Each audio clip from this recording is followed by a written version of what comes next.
Eh bien bonjour à tous les amis, c'est Coco Samodas, comment allez-vous?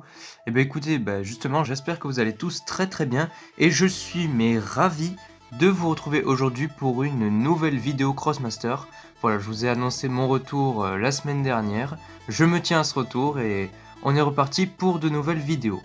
Alors souvenez-vous, le 30 octobre 2020, nous avions ouvert la boîte Crossmaster Junior, donc ça fait quasiment 11 mois, 10 mois et demi que nous avons ouvert cette boîte ensemble. Et en fait, je n'ai jamais fait de vidéo à la suite qui vous parlait des différents personnages, de leurs capacités, comment les jouer, etc. Et bien du coup, je reviens vers vous justement pour vous en parler, comme ça au moins, eh bien vous avez une vidéo qui vous explique tout ça.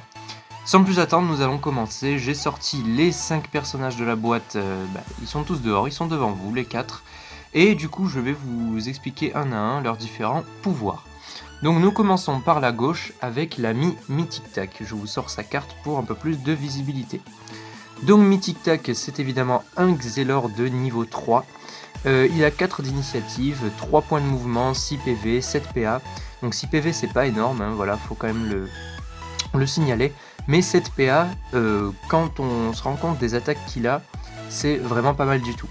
Il a une première attaque qui s'appelle Gelure et qui touche un Crossmaster de 3 à 6 cases sans ligne de vue.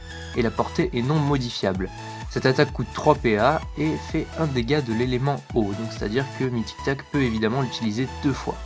Il a une deuxième attaque qui s'appelle le Rayon Nébuleux qui touche lui de 3 à 5 cases uniquement en ligne droite et à portée non modifiable, et en plus l'attaque est en zone croix, donc ça peut toucher éventuellement plusieurs Crossmasters, et donc cette attaque elle coûte 4 PA pour un dégât d'eau également.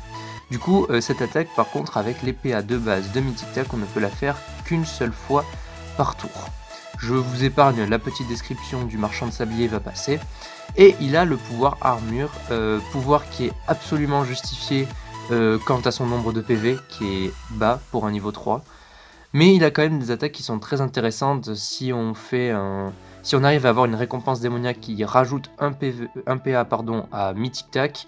Clairement son rayon nébuleux il peut le faire 2 fois et ça peut faire très mal selon les situations. Donc voilà, Mythic Tac c'est vraiment un personnage assez saoulant à distance, je dois vous avouer. Alors il n'est pas aussi bon à distance qu'un Guillaume Tella évidemment, ou qu'un Baccarat, mais ça fait quand même le taf. Donc voilà, ça c'était Mythic Tac.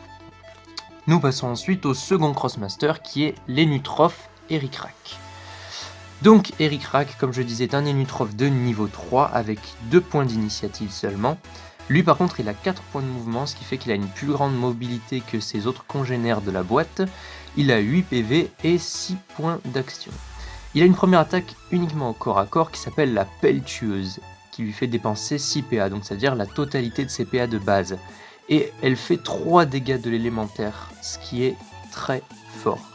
Là, vous faites une pelle tueuse, vous arrivez à vous rapprocher suffisamment d'un Crossmaster adverse, vous faites une pelle tueuse, vous faites un critique et lui ne se défend pas, ça fait quand même 4 dégâts et c'est énorme.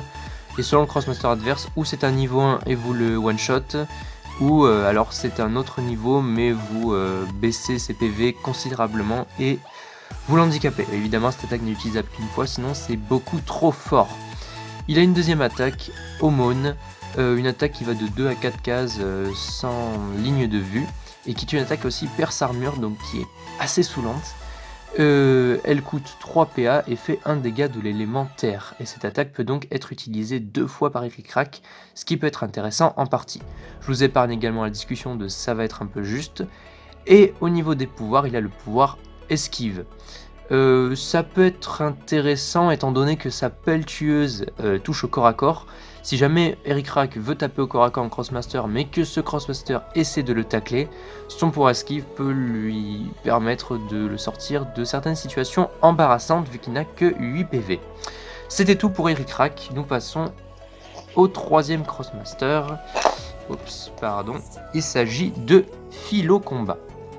Alors, Philo Combat, c'est une Yop de niveau 3. Elle n'a encore moins d'initiative que Ericrac. Elle a 1 point d'initiative, ce qui est rien du tout. Mais elle a néanmoins 3 points de mouvement et 10 PV. Donc c'est quand même un personnage qui tank un peu plus que les 2 précédents, on va pas se mentir. Et elle a 6 points d'action. Une première attaque qui s'appelle Verdict, qui touche uniquement en ligne droite de 1 à 5 cases. Le Verdict coûte 6 points d'action et fait 2 dégâts de l'élément feu, ce qui est une attaque quand même intéressante, il faut le dire. 2 points à enlever, c'est toujours ça, en ligne droite. Et son autre attaque est également en ligne droite, c'est l'épée puissante. Elle repousse le Crossmaster ciblé de 2 cases, mais cette attaque coûte 3 PA et fait 1 dégât de l'élément feu, ce qui fait que Philo Combat peut l'utiliser 2 fois pendant un tour aisément. Donc la description au fil de son épée, on la passe, et ses pouvoirs sont critiques. Alors le pouvoir critique, je le trouve très bien sur Philo Combat parce que déjà qu'elle fait plutôt mal dans ses attaques, si elle peut faire encore plus mal, ce n'est que mieux. Parce que quand même, le gros défaut de Philo Combat, il faut le dire, c'est qu'elle ne touche uniquement qu'en ligne droite. C'est-à-dire qu'on ne peut pas faire une portée de cases où on fait 2 cases vers le haut, 2 cases vers la droite, enfin voilà, ce genre de choses. Donc il faut faire quand même attention à où on vise avec Philo Combat et si on peut être visé derrière. C'est pour ça à mon avis qu'ils lui ont mis critique. Donc voilà, c'était Philo Combat. Et on passe enfin au dernier Crossmaster de la boîte. Il s'agit de Gemagourde. Donc Gemagourde, c'est une Pandawa de niveau 3. Elle a 3 d'initiative. Elle possède 3 points de mouvement et elle 12 PV. Donc c'est le Crossmaster en fait qui tank le plus de cette boîte.